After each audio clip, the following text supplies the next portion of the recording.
विद्यार्थी मित्रांनो, welcome to our next lecture.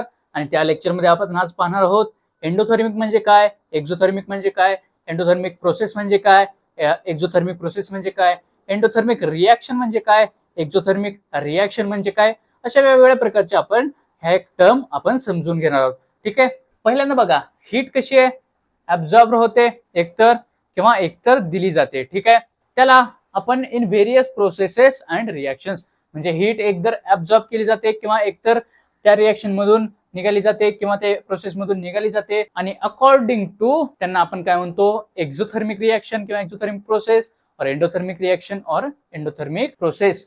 म्हणजे काय, एकतर हीट ऍब्झॉर्ब केलं तर एंडोथर्मिक म्हणतो आणि एक हीट जर दिली तर आपण त्याला एक्झोथर्मिक म्हणतो, बेस्ड ऑन इट्स अब्झॉर्प्शन और गिव्हन अवे म्हणजे रिलीज करण्याच्या फॉर्मला. मग त्याच्यात पहिली प्रोसेस कोणती, एंडोथर्मिक प्रोसेस. एंडोथर्मिक प्रोसेस म्हणजे काय, एंडोथर्मिक प्रोसेस म्हणजे heat from outside absorb during physical changes. म्हणजे एखाद्या रिएक्शन मध्ये जर कोणता जर फिजिकल चेंज होत असला तर हीट ही आउटसाइड न दिली जाते आणि त्या आउटसाइड दिलेल्या हीटमुळे त्याच्या फिजिकल चेंज मध्ये काहीतरी फरक पडतो. म्हणजे त्याचा चेंज हा फिजिकली आपल्याला दिसून येतो असं आपल्याला म्हणलं गेलंय. त्याचं एक्झाम्पल बघा, मेल्टिंग ऑफ आईस. जेव्हा आपण एखाद्या आईसला हीट करण्याचं काम करतो त्या आईसचे काय होते, मेल्टिंग होते आणि तो काय होतो, वॉटर फॉर्म मध्ये आपल्याला पाहायला मिळतो. दुसरी गोष्ट आहे dissolution of potassium nitrate into water.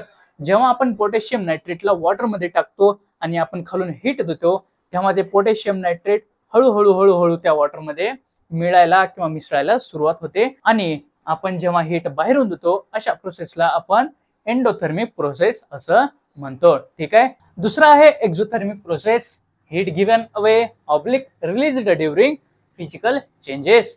त्याचे एक्झाम्पल बघा, म्हणजे काय होतं, हीट एकतर गिव्हन अवे म्हणजे दिली जाते किंवा ती रिलीज होते जेव्हा फिजिकल चेंज होत असतो तेव्हा. म्हणजेच एक्झाम्पल काय, formation of ice from water. जेव्हा वॉटर पासून आईस फॉर्म होतं तेव्हा वॉटर मधली ही हीट ही रिलीज केली जाते, गिव्हन अवे केली जाते, तेव्हाच त्याचं रूपांतर आईस मध्ये होतं असं आपलं म्हणणं आहे. म्हणजेच त्याला आपण एक्झोथर्मिक प्रोसेस म्हणतो. दुसरं example, dissolution of sodium hydroxide in water. जेव्हा केव्हा आपण NaOH घेतो त्याला पाण्यामध्ये टाकतो तेव्हा त्या पाण्याचा जे टेम्परेचर असतं ते पाण्याचं ते वाढलेलं असतं, त्याच्या कारण NaOH मधून आपल्याला हीट रिलीज जायला मिळते. म्हणजेच ते काय, एक्झोथर्मिक प्रोसेस. मग आता बघा, एक नोट पॉईंट दिला, हा नोट पॉईंट समजून घेणं एक महत्वाचं आहे कारण आपण H2SO4 डायरेक्ट वापरायला जातो. त्यामुळं काय म्हणले, during dilution of concentrated sulphuric acid.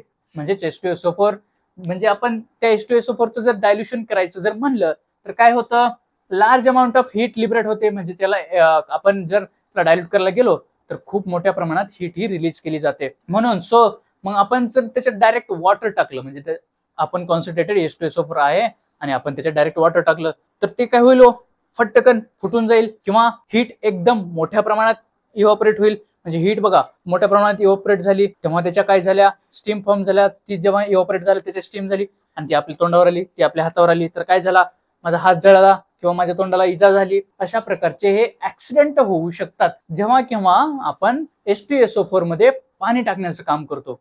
पण ते जर आपल्याला अवॉइड करायचं असेल तर आपण काय करायला पाहिजे, एका कंटेनरमध्ये रिक्वायर्ड वॉटर घ्यायचं ज्याच्यामध्ये आपल्याला डायल्यूट करायचं आहे. म्हणजे आपल्याला H2SO4 जेवढ्या रिक्वायरमेंट मध्ये जेवढ्या अमाऊंट मध्ये आपल्याला डायल्यूट करायचं आहे तेवढ्या अमाऊंट आपण वॉटर घेतला. त्या वॉटर मध्ये आपण काय केलं, हळूहळू H2SO4 कॉन्सन्ट्रेट टाकत गेलो आणि जेव्हा आपण त्याला टाकतोय तेव्हाच आपण सेम टाइम त्याला थोडंसं टाकला, बाजूला ठेवला, आपण त्याला स्टर केलं, आणखी काय केलं, उचललं, थोडंसं टाकलं, त्याला स्टर केलं, आणखी काय केलं, उचललं, थोडंसं टाकलं, बाजूला ठेवलं, स्टर केलं. अशा प्रकारे आपण जेव्हा त्याची प्रोसेस करतो, डायल्युशनची प्रोसेस करतो तेव्हा हीट ही थोड्या प्रमाणात रिलीज होते आणि अशा प्रकारचे ऍक्सिडेंट हे टाळले जाऊ शकतात. हे एक महत्वात घेण्याची गोष्ट आहे. ठीक आहे. सो जशा प्रकारे आपण एक्झोथर्मिक आणि एंडोथर्मिक प्रोसेसेस बघितल्या तशाच प्रकारे आपल्याला काय बघायला भेटल्या, रिॲक्शन्स या बघायला भेटतात. काय एक्झोथर्मिक आणि एंडोथर्मिक रिॲक्शन्स म्हणजे काय, आता there is exchange of heat in chemical reactions also. म्हणजे फक्त सराउंडिंग मध्ये एक्सचेंज न होता आपल्याला केमिकल रिॲक्शन मध्ये पण तिथं हीटचं एक्सचेंज जायला पाहायला मिळतं.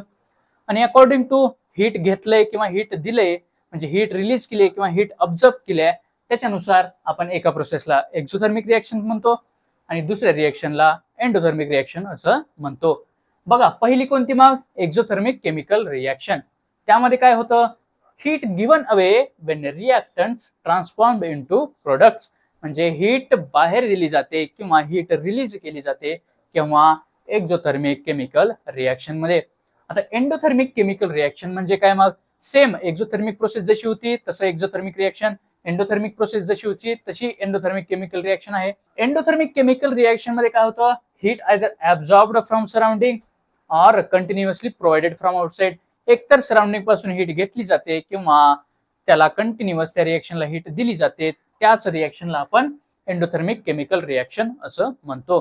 त्याची एक्झाम्पल आपण घेतली बघा. Example number 1, CaCO3 solid plus heat given CaO plus CO2, आणि दुसरी काय CaO प्लस H2O म्हणजे कॅल्शियम ऑक्साईड वॉटरमध्ये टाकलं तेव्हा कॅल्शियम डायहायड्रॉक्साईड प्लस हीट प्रोड्यूस होते.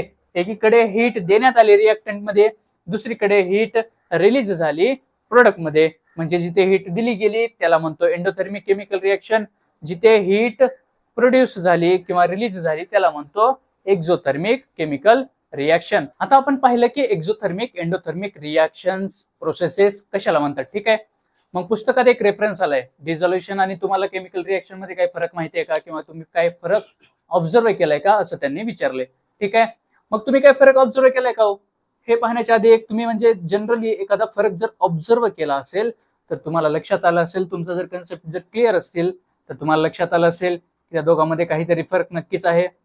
पण आता जरी तुम्हाला माहित नसेल तरी माझं काम आहे क्लिअर करणं. सो आपण पाहूया की डिफरन्स काय आहे डिझोल्युशन आणि केमिकल रिएक्शन मध्ये.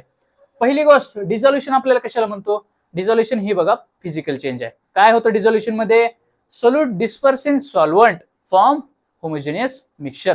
काय होतं, सोल्यूट एका सॉल्व्हंट मध्ये, सॉल्व्हंट म्हणजे एखादं समजा तुम्ही वॉटर घेतलं, सोल्यूट तुम्ही समजा एखादी काय घेतली, साखर किंवा शुगर घेतली किंवा माती घेतली किंवा मीठ घेतलं, ह्या तिन्हीपैकी काहीही घेतलं तर बघा आता आपण घेतली तर शुगर घेऊ. चला, शुगरला सोल्यूट म्हणलं, वॉटरला सॉल्व्हंट म्हणलं.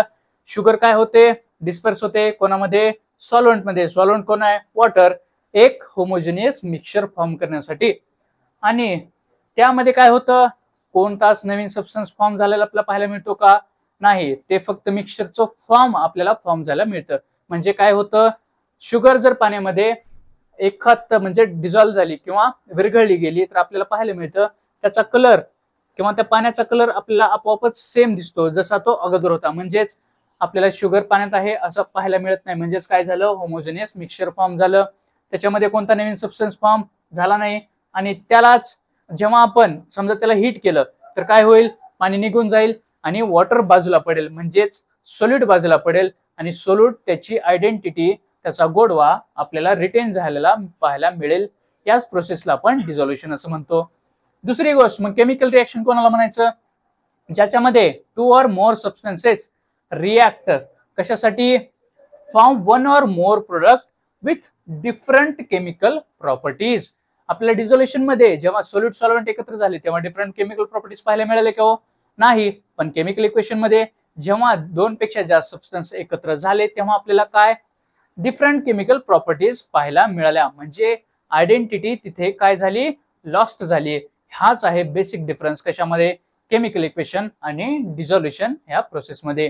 केमिकल इक्वेशन केमिकली होते तर हा डिझोल्युशन हा फिजिकल चेंज झालेला पाहायला मिळतो. अशा प्रकारे आपण हे लेक्चर संपवलं आहे. हे लेक्चर काय वाटलं, कसं वाटलं त्यासाठी लाईक करा, शेअर करा, सबस्क्राईब करा. हसत खेळत राहा आणि अभ्यास करत राहा.